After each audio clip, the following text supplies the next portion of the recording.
नमस्कार, मैं रवीश कुमार। ये तस्वीरें सोमवार शाम की हैं। बेंगलुरु बस डिपो में उपद्रवियों ने एक साथ कई बसों में आग लगा दी।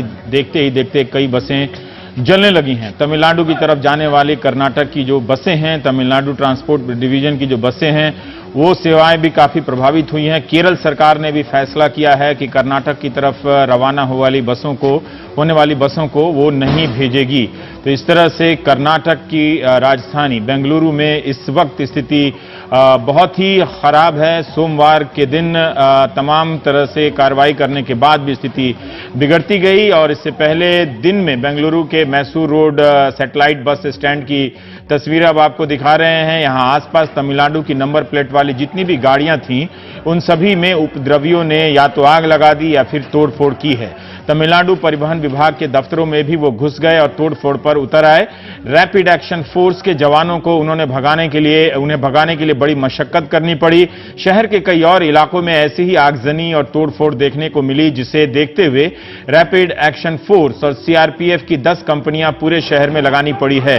केंद्र सरकार ने भी अपनी तरफ से कई कंपनियां भेजी हैं। हालात को देखते हुए बेंगलुरु में स्कूल कॉलेज बंद कर दिए गए हैं और मेट्रो की सेवाओं को एहतियातन कुछ देर रोकना भी पड़ा।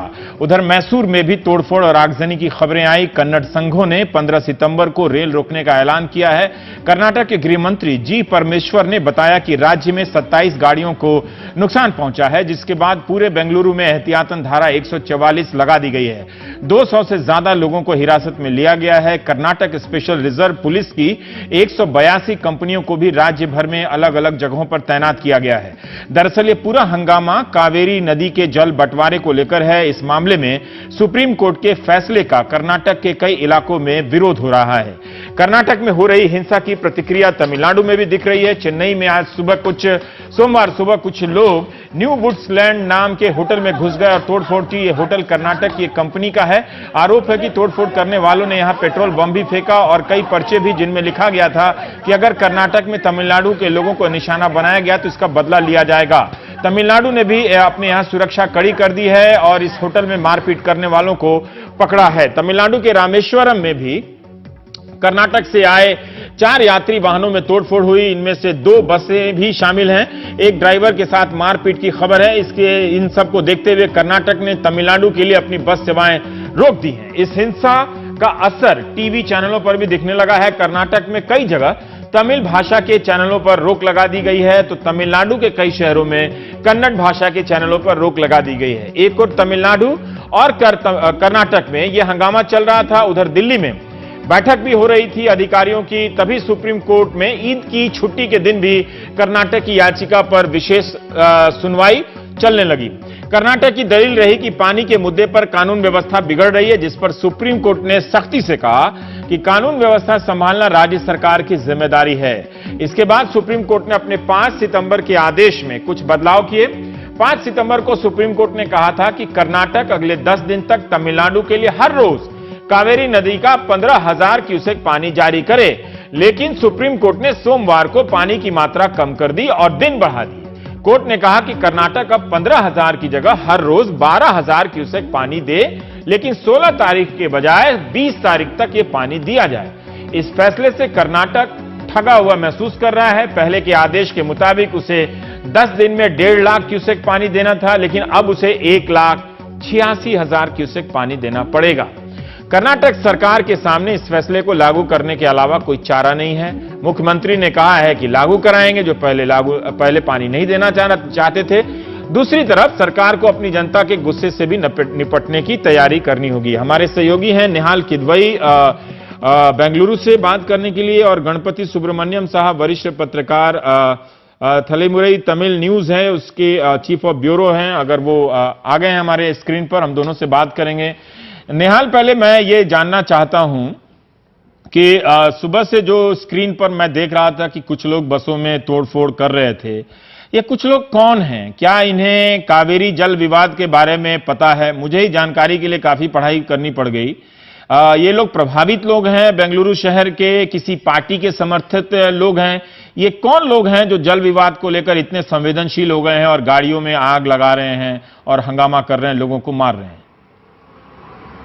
देखिए, हकीकत यह है कि जितने लोग इस तरह का तोड़फोड़ करते हैं उनमें से गणपति ज्यादा जी, को ये पता नहीं होता। गणपति जी, आपने सुना ये सवाल निहाल से था, मैं निहाल से कर रहा हूं, आपके पास आ रहा हूं। हाँ निहाल। हाँ, मैं ये कह रहा हूं कि जितने लोग इस तरह का तोड़फोड़ करते हैं उनमें से ज्यादातर लोगों को ये पता नहीं होता कि उनका जो गुस्सा है वो किस बात को लेकर के है। हर जगह सिर्फ लोग हमें यही कहते हुए और कहते हुए नजर आए कि हमें न्याय चाहिए। अब हमने लोगों से पूछा कि क्या न्याय चाहिए, तो कावेरी पानी तमिलनाडु को नहीं देना है। लेकिन इससे आपको क्या फर्क पड़ता है? किस तरह से कावेरी नदी का पानी अभी, क्या वाकई अगर 10 दिन पानी दे दिया जाएगा तो इससे इतनी बड़ी क्राइसिस हो जाएगी? लेकिन सवाल यह है कि ये लोगों की भावनाओं से जुड़ा हुआ एक मामला है और इस बात को लेकर के पहले भी काफी यहां पर इस तरह से हुल्लड़बाजी हो चुकी है। लेकिन इसमें जो सबसे अहम बात यह है कि सरकार को इस बात का अंदेशा था कि उसकी जो रिव्यू पिटीशन है उस पर कोई सकारात्मक जवाब शायद सुप्रीम कोर्ट से न मिले, और ऐसी सूरत में जिस तरह के एहतियात बरते जाने चाहिए थे वो एहतियात नहीं बरते गए। कई जगहों पर हमने देखा कि रैपिड एक्शन फोर्स के हाथों से उन लोगों को जो हल्ला गुल्ला कर रहे थे, जो तोड़फोड़ कर रहे थे, उनको स्थानीय लोग छुड़ा करके ले गए।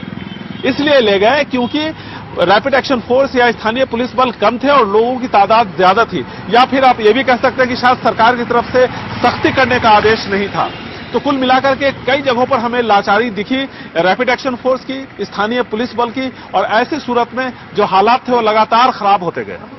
निहाल, मैं आपसे जानना चाहता हूं कि मुख्यमंत्री भले कह रहे हैं कि सुप्रीम कोर्ट के आदेश को पालन करने के अलावा कोई रास्ता नहीं है, यही बात विपक्ष के नेता येदियुरप्पा भी कह रहे हैं कि जो आदेश आया है उसका हम पालन करना पड़ेगा कर्नाटक को।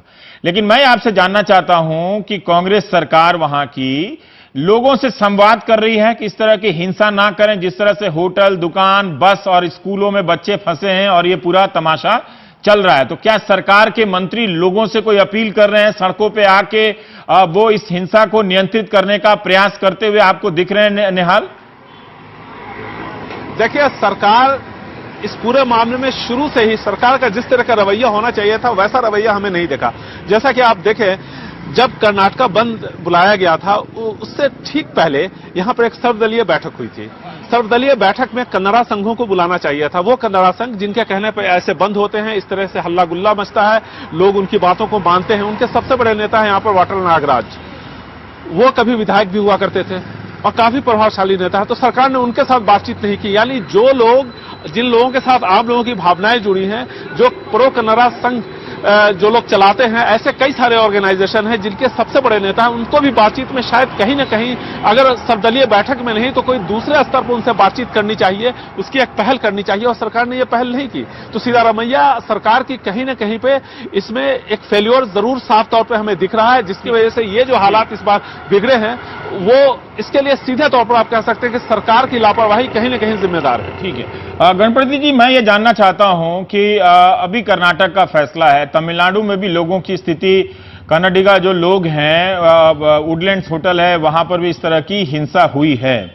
क्या आप बता सकते हैं कि तमिलनाडु ज्यादा पानी मांग रहा है, या पानी मांगते समय तमिलनाडु क्या ये सोच रहा है कि कर्नाटक के जो किसान हैं, बारिश कम होने की वजह से वो शायद उन्हें जरूरत है पानी की, इस वक्त हम ज्यादा पानी मांगकर उनकी समस्या को और बढ़ा रहे हैं, या सिर्फ अपनी मांग के प्रति तमिलनाडु अड़ा हुआ है? जी जी जी जी।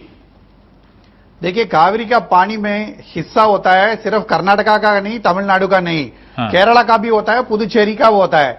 किस स्टेट को कितना मिलना चाहिए, ये सब कावेरी वाटर ट्रिब्यूनल ने अपना ऑर्डर दिया हुआ है कई सालों से। ठीक है। और सुप्रीम कोर्ट में इसका केस कई बार चल चुका है, तो इसमें कोई कारण नहीं है कि भाई झगड़ा करें या तोड़फोड़ करें, उससे कुछ नहीं होने वाला है। वाटर कंजर्वेशन करना चाहिए और जो वाटर है उसको शेयर करना चाहिए सबको।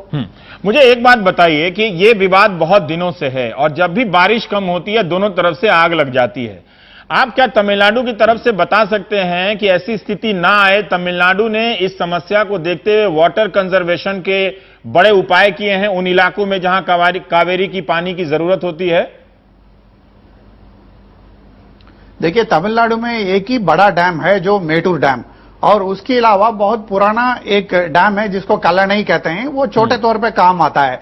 लेकिन ये मेटूर डैम में जो पानी होना बहुत जरूरी है, सिर्फ खेती के लिए नहीं, पीने वाला पानी के लिए भी। वो पूरा प्रांत जो है वो पूरा एक ही डैम पर निर्भर है, मेटूर डैम। कर्नाटका क्या करता है, कर्नाटका के पास 3 डैम है, तीनों में पानी स्टोर करके रखता है। जब फ्लड होता है तब तो पानी खोल देता है, पूरा पानी और तमिलनाडु में आता है और बाकी जगह पुदुचेरी तक जाता है। जब पानी बरसात कम होता है, पानी कम होता है तो वो अपना पानी बंद कर देते हैं, तो इसकी वजह से परेशानी होती है। बरसात कम होता है तब भी पानी को शेयर करना चाहिए, यही तमिलनाडु का मुद्दा है। यही कोर्ट में बार बार अभी केस चलता रहता है। इस बार भी जो है तमिलनाडु ने सुप्रीम कोर्ट में पिटीशन लगाया था और सुप्रीम कोर्ट ने बोला कर्नाटका को पानी छोड़ो। इसमें मारपीट शुरू हो गई है और मारपीट से क्या होगा, पानी थोड़ी और आ जाएगा, इससे तो कुछ नहीं होने वाला है। कोर्ट ने जो है ऑलरेडी जो फार्मूला डिसाइडेड है उसके हिसाब से ही पानी दे रहा है। दोनों राज्यों में अगर कोई दर्शक दक्षिण भारत के लोग हिंदी चैनल देख रहे हैं तो हम अपील ही करेंगे कि हिंसा का यह रास्ता छोड़ दें। निहाल, आप संक्षेप में बता सकते हैं क्या कि कर्नाटक में पानी का जो संकट है वो कितना वास्तविक है, बेंगलुरु में कितना वास्तविक है और ग्रामीण इलाकों में जहां की जानकारी मुझे बिल्कुल नहीं है, वहां पानी का संकट इसके कारण कितना गहराया हुआ है जिसे लेकर लोग उत्तेजित हैं? देखिए, आमतौर पर इस मौसम में कर्नाटक में जो 4 डैम्स हैं, उन 4 डैम्स का जो जल स्तर है वो 90,000 टीएमसी फुट होना चाहिए। अभी वो तकरीबन 46,000 टीएमसी फुट के आसपास है। इसका मतलब ये हुआ कि हर साल जो इन डैम्स में, इन जलाशयों में का जो स्तर होता है वो आधा है। और अब मानसून यहां पर कर्नाटक में खत्म हो चुका है, लेकिन तमिलनाडु में मानसून खत्म नहीं हुआ है, वहां मानसून चल रहा है। ऐसी सूरत में जो सेंट्रल कर्नाटक है वहां पर न सिर्फ पीने के पानी की समस्या खड़ी हो जाएगी, बल्कि जो कृषि के लिए, जो सिंचाई के लिए जो इस पानी का इस्तेमाल होता है उन लोगों को भी परेशानी होगी। और इसी बात को लेकर के कर्नाटक के किसान अपनी बात आगे रख रहे हैं, वो अपना गुस्सा दिखा रहे हैं। लेकिन यहां पर एक सबसे बड़ी बात यह है कि कर्नाटक सरकार और तमिलनाडु सरकार आपस में बात करती है, वो क्या बात करती है, किस तरह से अपने पक्ष को रखती है कावेरी वाटर डिस्प्यूट ट्राइब्यूनल के सामने कि किसी की बात बनती है, किसी की बात कभी नहीं बनती है और फिर इस तरह से तकरार होता है। इसमें जो प्रभावित लोग हैं वो है दोनों राज्यों के किसान। उन संगठनों को आपस में बैठ के इस मामले को समझाने के लिए, इसको सुलझाने के लिए कभी किसी ने कोशिश नहीं की है। अगर इन संगठनों को आपस में बैठ करके बातचीत करने का मौका दिया जाए तो शायद कहीं न कहीं ये मामला सुलझ जाए। निहाल ने एक बात कही है कि दोनों राज्यों के जो प्रभावित किसान हैं इनके यूनियन के आपस में संवाद, डायलॉग नहीं कराए जाते हैं। नेता आपस में मिलते हैं, अपनी कॉन्स्टिट्यूएंसी को लेकर पॉलिटिक्स करते हैं। क्या निहाल के इस तरीके से कोई रास्ता निकल सकता है कि किसानों का किसानों से संवाद कराया जाए? ये बिल्कुल सही बात है। कर्नाटक में तो प्रोटेस्ट अभी हो रहा है, तमिलनाडु में प्रोटेस्ट 2 महीने से किसानों का प्रोटेस्ट लगातार चल रहा है। वो लोग कह रहे थे कि भाई पानी खोलो, पानी खोलो, और ये लोग कहते हैं कि पानी ना खोलो। तो ये तो दोनों का जो है आपसी में ये सब टकराव होता ही है। तो आप बातचीत करने पे थोड़ा बहुत सुलझा सकते हैं, लेकिन उससे ज्यादा जरूरी है कि पानी का जो है यूज कम किया जाए। ज्यादा पानी इस्तेमाल करके आप गन्ना और इस तरह का जो खेती लगाते हैं, उससे अच्छा कम पानी इस्तेमाल वाला आप दूसरे तरह का जो खेतियां वो शुरू करिए। आप फ्रूट्स का, वेजिटेबल्स का करिए, उससे जो है लोगों का जो है फायदा भी होगा, मुनाफा भी होगा। कर्नाटक के किसानों को दे रहे हैं या तमिलनाडु वालों को भी दे रहे हैं ये सुझाव जो आपने दिया कि कम पानी जिसमें लगे, दोनों के लिए? जो मांडिया इलाका है उसको बोलते हैं कि भाई शुगर केन का स्वीट डिस्ट्रिक्ट बोलते हैं, क्योंकि वो वहां पे जितना शुगर केन का जो क्रॉप है उसको बढ़ाते गए। सुप्रीम कोर्ट ने फिर रोक भी लगाया है कि भाई इसके ऊपर ज्यादा करना नहीं चाहिए, तभी जाके अभी रुका है, नहीं तो और भी बढ़ा देते हैं। और आपको पता है कि गन्ना कितना पानी पीता है। बिल्कुल बिल्कुल, तो पूरा मराठवाड़ा सूखा दिया गन्ना ने। अभी वहां जो सूखा पड़ा था पूरे देश में, अभी सुशील भी याद दिला रहे हैं कि ज्यादातर जगहों में जहां गन्ना पहुंचा है और पानी का स्रोत वहां कम है, वहां पर समस्याएं पैदा हुई हैं। बहुत बहुत शुक्रिया आप सभी का। हम उम्मीद करते हैं कि दोनों तरफ के लोग भावुकता से अलग हटकर कम से कम इस हिंसा के रास्ते पर ना जाएंगे। लेकिन पानी की स्थिति जो समस्या है उसको लेकर जिस तरह से हम अनाप शनाप आइडिया को अपनाते रहते हैं और जो वास्तविकता है खेती के पैटर्न बदलने से लेकर एक संवाद कायम करने तक, उस पर कोई वास्तविक रूप से पहल नहीं हो पाती। नतीजा जो बेंगलुरु में आप देख रहे हैं। कानून तो अपना काम करेगा, लेकिन कानून तभी तो काम करता है जब उसके पीछे सरकार की एजेंसियां काम करती हैं। ऐसे कानून सपने में या किसी हमसफर के ख्याल से काम नहीं करता है। मोहम्मद शहाबुद्दीन की जमानत पर रिहाई ने मुख्यमंत्री नीतीश कुमार की साख दांव पर लगा दी है। क्या नीतीश कुमार मोहम्मद शहाबुद्दीन की जमानत का विरोध करेंगे? हाई कोर्ट की बड़ी बेंच में करेंगे या सुप्रीम कोर्ट जाकर करेंगे, कब करेंगे, लोग जानना चाहते हैं। शहाबुद्दीन की राजनीतिक स्थिति ही कुछ ऐसी है जिसके कारण जदयू और आरजेडी आमने सामने आ गए। आज सोमवार को पहली बार जनता दल यूनाइटेड के नेता प्रेस कॉन्फ्रेंस करने आ गए और आरजेडी से कहा कि गठबंधन धर्म निभाएं। उनका ऐतराज राजद नेता शहाबुद्दीन और रघुवंश प्रसाद सिंह के बयान से था, जिसमें दोनों ने मुख्यमंत्री को चुनौती दी। लेकिन पत्रकार पूछने लगे कि उनकी पार्टी शहाबुद्दीन को क्या मानती है, क्या अपराधी मानती है, क्या नीतीश सरकार जमानत का अदालत में विरोध करेगी, कानून अपना काम करेगा, पर भरोसा करने वाली सरकार से कोई केमिस्ट्री का तो सवाल पूछा नहीं गया। फिर भी आप देखिए कि जदयू के नेताओं के ने किस तरह से जवाब दिए, क्या जवाब दिए भी। ये न्यायालय का मामला है। न्यायालय अपना काम, कानून अपना काम कर रही है। कानून के तहत जो भी बातें होगी इस पर हमारा कोई कमेंट नहीं। जो लोग भी बोलते रहे हो, इसलिए राष्ट्रीय अध्यक्ष से, लेकिन उनसे बड़े नेता हैं रघुवंश बाबू, इसलिए मैंने केवल रघुवंश बाबू का जिक्र किया। उनके लोग, बाकी लोग जो छोटे लोग हैं,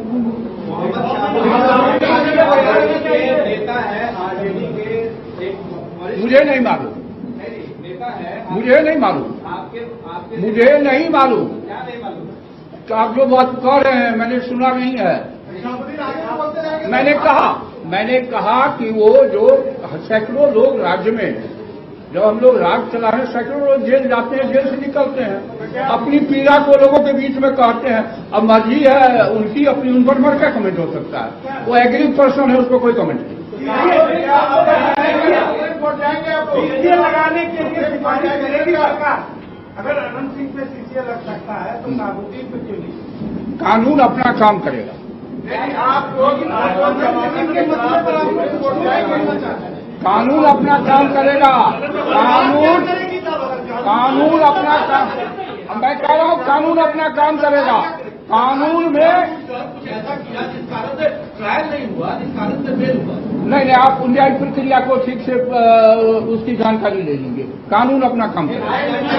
आपकी सरकार है, आपकी सरकार शहाबुद्दीन के जमानत के खिलाफ सुप्रीम कोर्ट जाए। नून है कानून की, कानून अपना काम करेगा, पानी में डाल देंगे तो नमक पानी में घुल जाएगा। अजीब जवाब है। उससे पहले पटना में बीजेपी के नेता सुशील मोदी ने प्रेस कॉन्फ्रेंस की। सुशील मोदी ने कहा कि शहाबुद्दीन अगर जेल में रहते हुए अपहरण हत्याएं करवा सकते हैं तो बाहर आकर वो क्या कुछ नहीं कर सकते। उन पर क्राइम कंट्रोल एक्ट लगाया जाना चाहिए, जिसका जवाब बिहार सरकार का ये है कि हर मामले में ये नहीं लगाया जा सकता है। ये उनका जवाब है सरकार का। और जो पहले से मामले चल रहे हैं उनमें ये क्राइम कंट्रोल एक्ट नहीं लगाया जा सकता है। बीजेपी के नेताओं ने बिहार के राज्यपाल से भी मुलाकात की। सुशील मोदी ने जो कहा वो आपको सुनाते हैं। मैं धीरे धीरे इस स्टोरी पर आगे बढ़ रहा हूं। हम लोगों ने तथ्यों के साथ मामहीन के सामने रखा कि एक प्रायोजित बेल था।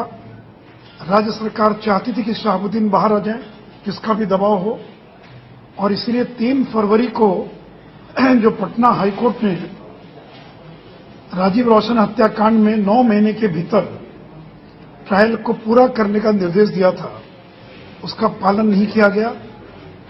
सेशंस कोर्ट में केस कमिट भी नहीं हुआ, ट्रायल प्रारंभ भी नहीं हुआ, और इसका लाभ उठाकर शहाबुद्दीन को पटना हाईकोर्ट से और बेल प्राप्त हो गया। आपको याद होगा कि 15 मई के दिन बिहार सरकार ने पत्रकार राजदेव रंजन की हत्या के मामले में सीबीआई जांच की सिफारिश की थी। सिफारिश की चिट्ठी लेकर राजदेव रंजन की पत्नी आशा रंजन पिछले कई दिनों से दिल्ली में नेताओं और मंत्रियों के यहां भटक रही हैं कि मई से सितंबर आ गया और इस बीच शहाबुद्दीन भी बाहर आ गए, लेकिन सीबीआई कहां जांच कर रही है पता नहीं चल रहा। 8 सितंबर को उन्होंने केंद्रीय गृह मंत्री राजनाथ सिंह से भी मुलाकात की। इसके बाद भी सीबीआई ने अपने मामले को, वहां के मामले को अपने नियंत्रण में नहीं लिया है। हमारे सहयोगी उमा शंकर सिंह ने आशा जी से बात की। उन्होंने कहा कि मेरे इंटरव्यू को बिना एडिट के दिखाया जाए, कहीं मेरी बात संपादित तो नहीं कर दी जाएगी। हम बिना संपादित किए ही उनकी बात दिखा रहे हैं। पत्रकार राजदेव रंजन की हत्या के बाद बिहार के मुख्यमंत्री नीतीश कुमार ने मामले की सीबीआई जांच की अनुशंसा तो कर दी, लेकिन मामला अभी अटका हुआ है। हमारे साथ आशा रंजन जी हैं, जो कि राजदेव रंजन जी की पत्नी हैं। अब आशा जी, कहां मामला अटका हुआ है? बिहार गवर्नमेंट ने जो रिकमेंडेशन लेटर भेज दिया, उसके बाद आपको क्या जानकारी मिली है कि क्यों सीबीआई जांच जो है, सीबीआई ने अपने हाथों में जांच अभी तक नहीं ली है? सर, इसमें तो मुझे अभी तक कोई जानकारी नहीं मिली है। इसी संबंध में मैं गृह मंत्री जी से भी मिली लेकिन उनसे भी मुझे कोई जानकारी नहीं मिली, सिर्फ आश्वासन मिला कि सीबीआई जांच कराई जाएगी। लेकिन ये रिकमेंडेशन कहाँ अटका हुआ है, कहाँ फंसा हुआ है, इसकी जानकारी मुझे किसी भी विभाग से भी नहीं मिल पा रही है। आप इतनी कोशिश कर रही हैं, आप लोगों से मिल रही हैं, तो आपको किस तरफ से सपोर्ट मिल रहा है? और मेरा सवाल ये है कि जब आप मिली राजनाथ सिंह से तो उन्होंने क्या कहा? सिर्फ भरोसा दिया ये कहा, या ये कहा कि सीबीआई जांच जो है उस पर बात आगे चल रही है, कुछ वक्त लगेगा? किस तरह के शब्दों में आपको भरोसा दिया गया? जी, हमको यही भरोसा दिया गया कि आपका आवेदन आगे बढ़ा दिया गया है और इसकी सीबीआई जांच होगी, लेकिन इसमें समय लगेगा। और एक्सक्यूजेस में हमको ये सुनने को मिला कि सीबीआई के पास अनेकों केस होते हैं, उनके ऊपर बहुत ज़्यादा बर्डन होता है, इसलिए उसमें समय लग सकता है। यही हमको आश्वासन दिया उन्होंने। आप लोग लगातार शहाबुद्दीन पे शक जता रहे हैं, क्या आपको लगता है कि अब उनकी रिहाई के बाद आप लोगों के लिए कोई खतरा बढ़ गया है, या इस मामले में लीपापोती की गुंजाइश बढ़ गई है? और इस बाबत क्या बिहार सरकार से भी आपकी कोई शिकायत है? कि सर, लीपापोती की जहां तक गुंजाइश की बात है तो ये तो लोकल स्तर पर हो ही रही है, इसीलिए तो हमने यहाँ सीबीआई की मांग रखी थी शुरू से ही, और इसीलिए हम चाहते हैं कि सीबीआई की जांच जल्द से जल्द कराई जाए, ताकि जहां तक हमको अंदेशा है कि जो प्रूफ हैं, जो सबूत हैं, उनको मिटाने की कोशिश की जा सकती है। और वहाँ नीतीश सरकार से हमको अभी तक तो नाउम्मीदी ही मिली है, क्योंकि सरकार के किसी भी व्यक्ति ने अभी तक इस बारे में कोई दिलचस्पी नहीं दिखाई है, और ना ही किसी ने इस मुद्दे पर एक बार भी बात करना जरूरी समझा। बिहार सरकार का तो ये कहना है, जहां तक मेरी जानकारी है, कि उन्होंने अनुशंसा कर दी, अब मामला केंद्र सरकार के पाले में है, तो वो ये कह के अपना पल्ला झाड़ रही है बिहार की सरकार। लेकिन क्या आपको इससे संतुष्टि मिल रही कि बिहार सरकार का जो रोल था उसने पूरी तरह से अपनी भूमिका निभा दी है? नहीं, मैं इस बात से बिल्कुल संतुष्ट नहीं हूँ। ठीक है कि बिहार सरकार ने रिकमेंडेशन की, लेकिन फिर उसके बाद क्या बिहार सरकार की उतने से जिम्मेदारी खत्म हो जाती है?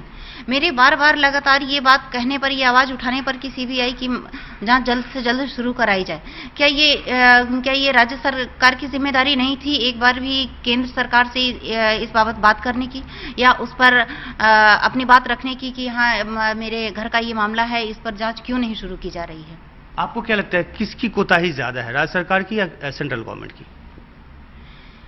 देखिए सर, कोताही किसकी है, किसकी ज्यादा, किसकी कम है, जहां तक मेरा मानना है तो कोताही तो दोनों तरफ से है।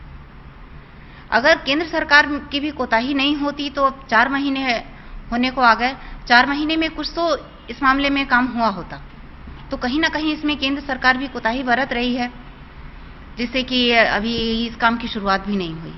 अच्छा, शहाबुद्दीन से हमारे चैनल ने बात की है, उनका ये कहना है कि आपको बीजेपी पूरी तरह से सपोर्ट कर रही है और कहीं ना कहीं आप इस पूरे मामले में राजनीति कर रही हैं, क्योंकि आपने उन पे भी आरोप लगाए हैं। देखिए, राजनीति करना आम जनता का काम नहीं है, राजनीति तो नेता लोग करते हैं। अब जैसा कि उन्होंने अपने बयान में कहा कि उनको किससे डर है, अगर कोई ड्रामा करे तो उसके लिए हम नहीं कुछ कह सकते हैं। तो जिसके साथ अन्याय हुआ है वो तो लड़ेगा और वो आरोप भी लगाएगा, और यही मेरा मुद्दा है कि मैं जो आरोप लगा रही हूं, अगर आपको लगता है कि ये आरोप गलत है तो आप इसको भी आप प्रूफ कीजिए कि मेरा लगाया हुआ कोई भी आरोप गलत है। शहाबुद्दीन की रिहाई के बाद आपको मैंने पूछा कि खतरा आपको लगता है कि बढ़ गया आप पे, और आपको मुश्किलात ज्यादा आ सकती है? हाँ, मुश्किलें मेरे लिए बढ़ सकती हैं, क्योंकि मैं जो सामने आई हूँ, मैंने जो अपनी आवाज उठाई है, उसमें मैंने उनको भी आरोपित किया है, तो हो सकता है कि कल को वो मुझ पर भी अटैक करवा सकते हैं, मुझे कुछ नुकसान पहुंचा सकते हैं। ये बात हो सकती है, लेकिन इसका मतलब ये नहीं है कि मैं उस अन्याय के लिए मैं लड़ूंगी नहीं, उस अन्याय के खिलाफ मैं लड़ना तो नहीं छोड़ूंगी। और जहां तक कि सीबीआई के मैटर पर ये शहाबुद्दीन जी ने कहा कि जहां तक मुझे जानकारी मिली है कि सीबीआई को रिकमेंडेशन जो किया गया था, सीबीआई ने पढ़ करके और उसको रिफ्यूज कर दिया। तो मैं एक ही बात पूछना चाहूंगी कि जिस चीज की जानकारी, जिस बात की जानकारी उससे संबंधित विभाग मुझे नहीं दे पा रहा है, उससे संबंधित मंत्रालय मुझे नहीं दे पा रहा है, जेल में बैठकर उस शख्स ने उस चीज की जानकारी कैसे हासिल की और उसका इसमें क्या इंटरेस्ट था? अगर उसका इस मर्डर से कोई लेना देना नहीं था उसमें इनका कोई हाथ नहीं था, कोई लेना देना नहीं था, तो फिर ये सारी जानकारियां ये क्यों एकत्रित कर रहे थे जेल में बैठकर? जी, और आप वही आरोप लगा रहे हैं कि आप बीजेपी के सपोर्ट के साथ जो है वो पॉलिटिक्स कर रही हैं। नहीं, पॉलिटिक्स हम नहीं कर रहे हैं, क्योंकि देखिए हमको राज्य सरकार से सपोर्ट नहीं मिला, तो हमको अपनी लड़ाई लड़ने के लिए तो सपोर्ट चाहिए जी। तो जो मुझे सपोर्ट करने के लिए तैयार है मैं उसका सपोर्ट लूंगी, वो चाहे कोई भी हो, वो चाहे बीजेपी हो या कोई अदर पार्टी हो। तो मैं तो इस बारे में तो ये सवाल मैं राज्य सरकार से करना चाहूंगी कि उन्होंने मुझे सपोर्ट क्यों नहीं किया, क्यों मुझे जरूरत पड़ी अदर पार्टी की। आपका प्लान ये भी है कि आप कानून मंत्री से मिलें और प्रधानमंत्री से भी मिलने की आपकी मंशा है? जी, मैंने प्रधानमंत्री जी के यहाँ भी और कानून मंत्री जी के यहाँ भी मैंने लिखित में आवेदन दिया है, उनसे समय मांगा है। जैसे ही समय मिलेगा मैं उनसे भी मुलाकात करूंगी और उनके सामने भी ये सारी बातें रखूंगी। शुक्रिया। तो ये आशा रंजन जी, जिनकी लड़ाई लंबी है, अभी लड़ाई शुरू नहीं हुई है। लड़ाई अभी इस बात की हो रही है कि मामले की जांच सीबीआई करे, और जब सीबीआई जांच करके जो आरोपी हैं, जो असल दोषी हैं, उन तक पहुंच पाएगी, तब जाके इनकी जो लड़ाई है वो पूरी होगी। अभी लड़ाई सिर्फ इस बात की है कि मामला सीबीआई खुद अपने हाथों में लेकर जांचे, और इसलिए ये राज्य सरकार से लेकर केंद्र सरकार पिलर टू पोस्ट जो है वो दौड़ रही हैं। दिल्ली में कैमरा पर्सन कानन पात्रा के साथ उमाशंकर सिंह, एनडीटीवी इंडिया। मुख्यमंत्री नीतीश कुमार और बीजेपी और केंद्र सरकार तीनों को आशा देवी के सवालों का जवाब देना चाहिए कि 15 मई को जब सीबीआई जांच की सिफारिश हो गई थी तो सीबीआई ने टेक ओवर क्यों नहीं किया इस केस का? क्या सीबीआई हर मामले की सिफारिश के बाद 4 से 6 महीने का वक्त लेती है टेक ओवर करने में?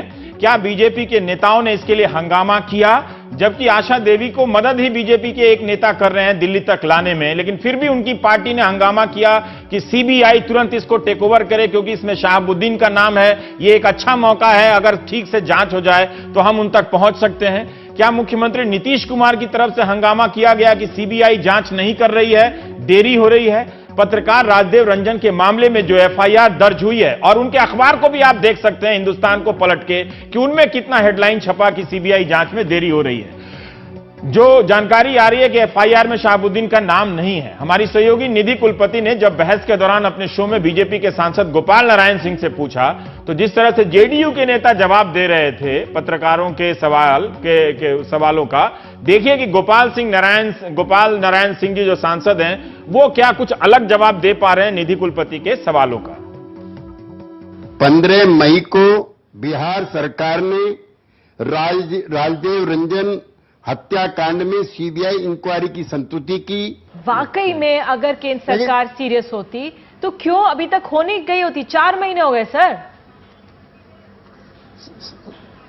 देखिए निधि जी, सरकार का अपना काम कर रहा है, अपना सरकार कर रही है, लेकिन हमारा प्रश्न ये है कि नीतीश जी या लालू जी दोनों मिलकर बिहार में शहाबुद्दीन को निकालने के लिए आज जिस तरह से वकील का नौटंकी किया, लोग उनके मन मुताबिक। नहीं सर, दोनों सरकारें काम नहीं कर रही हैं। अगर वहां पे उनको नोटिस नहीं मिलता तो राज्य सरकार पर सवाल उठेगा, केंद्र सरकार पर सवाल उठेगा कि अगर सीबीआई की जांच की उसको रिक्वेस्ट भेज देते हैं चीफ मिनिस्टर तो केंद्र को करनी चाहिए। और अगर आप लोग सीरियस नहीं है तो फिर विरोध प्रदर्शन क्यों कर रहे हैं वहां पर? आप ये तो केंद्र सरकार के जवाब आप बात कर लीजिए, और हमारा सिर्फ बिहार से मतलब है। इन जवाबों में, दोनों के जवाबों में आप उस राजनीति को ढूंढिए कि कोई आशा देवी के इंसाफ के लिए लड़ रहा है, चंदा बाबू के इंसाफ के लिए लड़ रहा है, या शहाबुद्दीन को लेकर अपनी राजनीति के लिए लड़ रहा है। कोई यह बात नहीं कर रहा है कि शहाबुद्दीन की जमानत का विरोध कौन करेगा। यह बड़ा महत्वपूर्ण सवाल है। क्या बीजेपी के वकील करेंगे या सारे दुखों के एक ही वकील है प्रशांत भूषण, वो करेंगे? प्रशांत भूषण ने तो पेशकश कर दी है कि वे जमानत का विरोध करेंगे। इतने बड़े बड़े वकील तमाम राजनीतिक दलों में हैं, उन्होंने क्यों नहीं कहा झट से कि वो शहाबुद्दीन की जमानत का विरोध करेंगे? वो आगे आ गए, लेकिन कोई बड़े वकील चुप रह गए। बीजेपी से भी तमाम वकील जुड़े हैं, पार्टी में भी हैं और सहानुभूति रखने वाले में भी हैं। इस तरह से क्या शहाबुद्दीन के बाहर आने का सभी को इंतजार था? शहाबुद्दीन को लेकर न्यायपालिका की भूमिका को भी देखना चाहिए और सवाल करना चाहिए। इसका जवाब मिलना चाहिए कि क्या यह बात सही है कि हाईकोर्ट का नोटिस जेल में बंद शहाबुद्दीन को सर्व नहीं किया गया कई साल तक, जिसके कारण कई मामलों में ट्रायल अंजाम तक नहीं पहुंचा। हाईकोर्ट को भी बताना चाहिए और इस पर राज्य सरकार के कानून मंत्री को भी जवाब देना चाहिए। राजनीति अपनी जगह है, लेकिन सवाल सही तरीके से पूछा जाना चाहिए। अन्य नागरिकों की तरह शहाबुद्दीन को भी सुप्रीम कोर्ट से फैसले आने तक जमानत पर बाहर आने का अधिकार है। यहां तक राज्य सरकार की बात सही है, लेकिन राज्य सरकार बताए कि क्या यह बात सही है कि शहाबुद्दीन को हाईकोर्ट का नोटिस सर्व नहीं हुआ? अगर नहीं हुआ तो इसके लिए कौन जिम्मेदार है? जेलर, कानून मंत्री या सरकार के वकील या फिर वहां लोअर कोर्ट के अधिकारी? किसने क्या कार्रवाई की? राज्य सरकार और जनता दल यूनाइटेड के नेताओं की यह बात ठीक लगती है कि सुप्रीम कोर्ट के फैसला आने तक उन्हें किसी को जमानत मिल सकती है, लेकिन भीड़ के दबाव में कानून की इस तय प्रक्रिया से छेड़छाड़ नहीं होनी चाहिए। मगर यह भी तभी नहीं होगा जब लोग सही सवाल पूछेंगे। पहला, कि बाकी मामलों में तेजी लाने के लिए मुख्यमंत्री नीतीश कुमार क्या करने वाले हैं? जमानत का विरोध करने के लिए मुख्यमंत्री नीतीश कुमार क्या अपील करने की सोच रहे हैं? अगर सोच रहे हैं तो उनके जवाब का इंतजार करना चाहिए। जिन मामलों में ट्रायल कोर्ट में सजा हुई है, उन मामलों की हाई कोर्ट में क्या प्रगति हुई है? क्या उनमें तेजी लाई जा रही है? अगर जल्दी सुप्रीम कोर्ट से सुनवाई नहीं हुई तो जमानत पर बाहर आने से किसी को कोई भी नहीं रोक सकता है। क्या उनके बाहर आने का सभी इंतजार कर रहे हैं ताकि राजनीति हो? अगर सब सीरियस हैं तो दिल्ली आकर पत्रकार राजदेव रंजन की पत्नी को क्यों भटकना पड़ा? चंदा बाबू के सवालों का जवाब किसी के पास नहीं है। उनकी तस्वीर सबको स्तब्ध कर देती है। शहाबुद्दीन को लेकर गठबंधन दांव पर है। सवाल है कि दांव पर कौन लगा रहा है, किसके लिए लगाया जा रहा है? शहाबुद्दीन के बाहर आने की राजनीति से किस किस को फायदा है? अगर शहाबुद्दीन के अनुसार नीतीश कुमार परिस्थितियों के मुख्यमंत्री हैं तो क्या बिहार में परिस्थितियां बदल रही हैं? इसका जवाब सिर्फ और सिर्फ नीतीश कुमार के पास है। आप उन पर नजर रखिए। यह जवाब नहीं है कि उनके पास फालतू चीजों पर ध्यान देने का वक्त नहीं है। शहाबुद्दीन अगर फालतू होते तो जदयू के नेता प्रेस कॉन्फ्रेंस कर लालू पर गठबंधन धर्म निभाने की जिम्मेदारी नहीं डालते। कुछ सवाल लालू यादव से भी होनी चाहिए। इतनी राजनीति तो हम भी समझते हैं, आप तो खैर समझते ही होंगे। ब्रेक ले लेते हैं।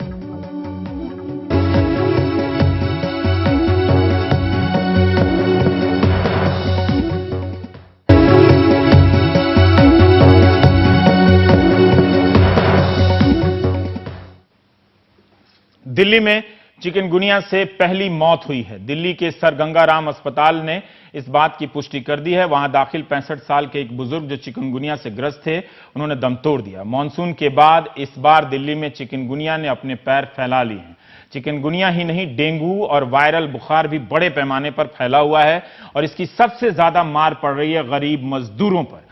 परिमल ने आज एक विस्तृत रिपोर्ट की है। इंडियन एक्सप्रेस ने भी इसके पहलू पर बहुत ही अच्छी रिपोर्ट की है। अब वो भी आप पढ़ सकते हैं। किसको बुखार है यहाँ पे? हाँ? किसको बुखार है? इस बच्चे को? हाँ। आपको बुखार है? और भी लोग हैं, उनसे बात करने की कोशिश करते हैं। जी, आपको भी बुखार है? कितने दिनों से है सर? 2 रोज हो गए। दिखवाया डॉक्टर से? पश्चिमी दिल्ली का मायापुरी इंडस्ट्रियल इलाका। इस बस्ती में मैंने लोगों से पूछना शुरू कर दिया कि आपके यहाँ से कौन कौन बीमार है, किस किस को बुखार है, तो जवाब भी उसी रफ्तार में मिलने लगा। बुखार है आपको? हाँ, 10 दिन हो गए। इनको महीने दिन से करीब में हो गया 10 दिन हो गए। और भी किसी घर में बुखार है? किधर? इनको बुखार है जी। 15 दिन हो गया बुखार हुए। आप लोगों को भी बुखार है किसी को? हाँ? कितना दिन से है? कितना दिन से है? हो गया 2 दिन। हाँ? 2 दिन। 2 दिन से बुखार है जी। कहाँ पे काम करते हैं? काम मैं करता हूँ कैलाश में। क्लास में? जी। नहीं जाते हैं तो पैसा भी कटता होगा तब तो? जी, पैसे कटते हैं। तो यहाँ भी देखिए, सीढ़ी से ऊपर आने की जरूरत जरूर महसूस हुई, लेकिन इनको भी बुखार है। एक एक घर का अगर दरवाजा खटखटाए यहाँ पर, और एक ही झुग्गी की बात नहीं है, अलग अलग इलाकों की बात है, कि आपको कमोबेश ऐसी ही तस्वीर हर जगह पे नजर आएगी। इस बस्ती के ज्यादातर लोग मायापुरी इंडस्ट्रियल इलाके और आसपास के रिहायशी मोहल्लों में काम करते हैं। वायरल की चपेट में आई दिल्ली की इस हकीकत का अंदाजा आपको उन आंकड़ों में नहीं मिलेगा जिनमें बताया जाता है कि 1200 मरीज डेंगू के हैं, 1100 चिकनगुनिया के, और वायरल के कितने कोई बताता भी नहीं। और आप देखिए कि जब लोगों से हमने दरख्वास्त की तो ये कितने लोग आपको बीमार आपको नजर आएंगे जिनके घर में या जो लोग खुद बीमार हैं, और वो उनकी पर्ची उनके हाथों में आपको नजर आएगी। यहाँ पे कोई विरोध दर्ज नहीं हो रहा है, लेकिन सरकार तक ये आवाज पहुंचानी जरूरी है कि किस कदर लोग बीमार पड़ रहे हैं, और आपको इसी से अंदाजा लगेगा कि 50 घर में आपको किस तरीके से ये हाथों में पर्ची लिए लोग हैं जिनके घर में कोई ना कोई बीमार है। हमारे सवालों के जवाब में सबने अपनी अपनी पर्ची भी दिखा दी। कहा कि डॉक्टर देख रहा है, इलाज भी हो रहा है, लेकिन दवा नहीं मिल रही। एक हफ्ता से नहीं काम हो जा नहीं कर रहे तो पैसा मिलेगा उसका? पैसा कहाँ मिलेगा? आप लोग भी फैक्ट्री में जाते हैं? हाँ जी, फैक्ट्री में जाते हैं, लेकिन अभी बुखार इसलिए फैक्ट्री नहीं जा रहे हैं। तो पैसा देगा मालिक? नहीं देगा मालिक। प्राइवेट दवाई करा रहे हैं। क्या प्राइवेट दवाई करा रहे हैं? हाँ, क्या करूँ जब दवाई नहीं मिल रहा है? नहीं। कितने लोग होंगे भैया बीमार यहाँ पे? तो 50 लोगों में हमने देखा है। बहुत लोग तो आप देखिए कुल मिला के स्थिति क्या है। आप कहिए कि दिल्ली बीमार है तो कोई गलत नहीं होगा, क्योंकि ये एक बस्ती की हालत है, एक झुग्गी झोपड़ी की हालत है। यहाँ से निकलकर हम पास की डिस्पेंसरी भी चले गए। ESIC की यह डिस्पेंसरी है, यहाँ भी मारामारी है। माइक और कैमरा घूमते ही वायरल सुनाई देने लगा। सर आपसे बदन में दर्द, बुखार कितने दिनों से? 3 दिन से है। 3 दिन से। अब यहाँ पे दिखवाएं दवाई लेने के लिए। आप लोग को कोई बुखार का कोई? हाँ सर, एक हफ्ते से तो एक हफ्ते से बुखार है। तो कहाँ काम करते हैं सर? ये जनकपुरी काम करते हैं। अच्छा, कोई फैक्ट्री में? जी सर। और भी लोग बुखार वाले हैं सर यहाँ पे? जी हाँ सर, हम भी बुखार से 1 हफ्ते से पीड़ित हैं। बुखार से। आप लोग में कोई और बुखार है? आप लोगों को? हाँ, बुखार। कहाँ काम करते हैं? बैंडेज। अच्छा, और आपकी बस्ती में भी ऐसे लोग हैं कि बुखार से पीड़ित हैं? हाँ बहुत है। हाँ, बहुत लोग। कंपनी में भी है। जहाँ पे काम करते हैं वहाँ भी बहुत लोग छुट्टी कर रहे हैं क्या? हाँ, छुट्टी कर रहे हैं। हाँ, छुट्टी कर रहे हैं बुखार की वजह से। बुखार की वजह से। रोजाना करीब 800 से 900 मरीजों को देखने वाले डॉक्टर साहब ने बताया कि डेंगू और चिकनगुनिया के टेस्ट के लिए इन्हें दूसरे अस्पताल में भेजना होता है। डेंगू और चिकनगुनिया की अगर बात करें तो उसमें क्या करते हैं सर? वो टेस्ट क्या यहाँ पे डिस्पेंसरी में अवेलेबल है? जब सस्पेक्ट करते हैं किसी को डेंगू या चिकनगुनिया है तो उसको ज़्यादातर तो हम जो है हॉस्पिटल रेफर करते हैं, क्योंकि वो टेस्ट हमारे पास अवेलेबल नहीं है। सीरोलॉजी वगैरह उसकी हमारे पास नहीं है, तो हम अपने हॉस्पिटल में भेजते हैं। ठीक है। और कितने मरीज ऐसे अमूमन मोटे तौर पे आते होंगे? आप रोजाना कितने मरीज देखते होंगे और ऐसे अमूमन कितने मरीज आ जाते होंगे आप? आई थिंक एक दिन में हार्डली 2-3% से ज़्यादा जो है ना हम सस्पेक्ट नहीं करते हैं। जब आम मजदूर डेंगू चिकनगुनिया से परेशान है तो सवाल उठता है कि इसकी जांच की व्यवस्था पास की डिस्पेंसरी में क्यों नहीं, इन्हें क्यों दूसरे अस्पताल भेजा जाता है? इस सवाल का जवाब उन्हें देना है जो खुद को मजदूरों के लिए जिंदा रहने वाली सरकार कहते हैं। दिल्ली में चिकनगुनिया और डेंगू ने मजदूरों की कमर तोड़ दी है। घरों में काम वालियां नहीं जा रही, जिसे पूछिए वही बीमार बताता है। मगर इस बीमारी पर वैसी सक्रियता नहीं। क्या इस वजह से भी कि बीमार होने वाले गरीब मजदूर हैं? हम मायापुरी इंडस्ट्रियल एरिया से निकलकर वजीरपुर इंडस्ट्रियल इलाके के लेदर कॉम्प्लेक्स में आ गए हैं। यहां भी सुनने को मिला कि मजदूर बीमार हैं, इसलिए काम धंधा मंदा हो गया है। मशीनें खाली पड़ी हैं। जहां कुल 9 लोग काम करते थे उनमें से 6 ने बिस्तर पकड़ लिया। बीमार सीजन वाला भी इशू है? हाँ, चल रहा है, सीजन तो चल ही रहा। बीमार हैं, कई लोग बीमार हैं। अब कितने लोगों में से कितने लोग बीमार होंगे सर यहाँ पे यूनिट इस इवेंट में? यहाँ 9 कारीगर थे कुल मिला के, जिसमें से 3 आ रहे हैं। अब कितने लोग हैं सर यहाँ पे जो नहीं आ रहे? 5 आदमी। 5 आदमी में बीमार है। बीमार है। कितने दिनों से? करीब होगा 10 दिन। 10 दिन छुट्टी पे चल रहे हैं? छुट्टी पे चल। अब देखिए ये पूरा हॉल आपको खाली नजर आएगा। यहाँ पर और लोग नहीं है, यहाँ पर जो इनका हाथ बटाने वाले लोग हों। निजाम फुटवेयर के नाम से ये लोग काम कर रहे हैं यहाँ पर। फिलहाल तो हम एज इट इज इसी स्थिति में चल रहे हैं, लेकिन नए ऑर्डर भी तभी लेंगे जब हमारे पास अल्टरनेटिव लेबर होगी। लेकिन हमारी स्किल्ड लेबर तो मिल नहीं सकती। और कहाँ पर कितने इंडस्ट्री होंगे एक बार फिर से, और कितने बीमार होंगे? हमारे यहाँ कम से कम 60 यूनिट है जो वर्किंग है, लेकिन 60 में से आज की डेट में आधे काम कर रहे हैं, आधे नहीं कर रहे हैं due to shortage of labour. और उसकी वजह सिर्फ यही है कि बीमारियां, मतलब हाल फिलहाल की बीमारी, हाल फिलहाल की जो प्रेजेंटली है बीमारियां, वो बीमारियां उसका ये। अगर 50% मजदूर बीमार हैं, उन्हें वायरल है, डेंगू चिकनगुनिया है, तो फिर इसे लेकर क्या हम सबको सतर्क नहीं हो जाना चाहिए? क्या दिल्ली इस बात को छिपा रही है कि उसके यहाँ महामारी फैली है? एक और हकीकत से दो चार हो ही लीजिए। मजदूर बीमार पड़ते हैं तो चिकनगुनिया के महंगे टेस्ट कराने की हैसियत नहीं होती, लिहाजा वो अपने गांव घर लौट जाते हैं। ठेकेदार कहता है कंपनी मजदूरों का ख्याल नहीं करती, मजदूर कहते हैं ठेकेदार उनकी चिंता नहीं करते। प्रदीप, आप यहाँ पे ठेकेदार हैं? हाँ जी। कितने मजदूर लेकर आए थे और कितने बीमार पड़ गए, कितने घर चले गए, क्या हुआ? यहाँ मैं 80 लेके आए थे मजदूर। तो 80 में थे मेरे यहाँ पे मात्र आदमी बचे 30 आदमी हैं। 50 आदमी बीमार होकर चले गए घर पे। घर चले गए? हाँ चले गए। 15 दिन बीमार रहे। कुछ कहाँ चले गए? हरदोई के थे, अपने ये कन्नौज जिला के थे, ये का नाम फरगाबाद जिला के थे। सब आदमी इधर के आदमी थे अपने। सब चले गए बीमार। कंपनी दवा करा नहीं रही थी तो क्या करें, मजबूरी भेजना पड़ा। कोई पैसा मिल नहीं रहा कंपनी से। ये दक्षिण दिल्ली के जंगपुरा फ्लाईओवर का नजारा है। इस फ्लाईओवर की मरम्मत का काम चल रहा है, जिसके लिए मजदूर लाए गए थे, मगर अब ज्यादा को वायरल हो गया है। कितने मजदूर बीमार पड़ के आपके साइड से चले गए? ठेकेदार साहब कह रहे हैं कि 50 मजदूर चले गए गांव बिहार। 50 तो नहीं गए, एक्चुअली क्या हुआ, बल्क में नहीं हुए थे बीमार, एक्चुअली दो चार बीमार हुए थे। मैं खुद भी बीमार हुआ था। इसमें कोई कहने वाली, सीजन चल रहा है वो तो बारिश का। तो कितने रहे होंगे ऐसी संख्या से? सही से अगर बता पाए आप। संख्या तो मुझे भी नहीं पता एक्चुअल में।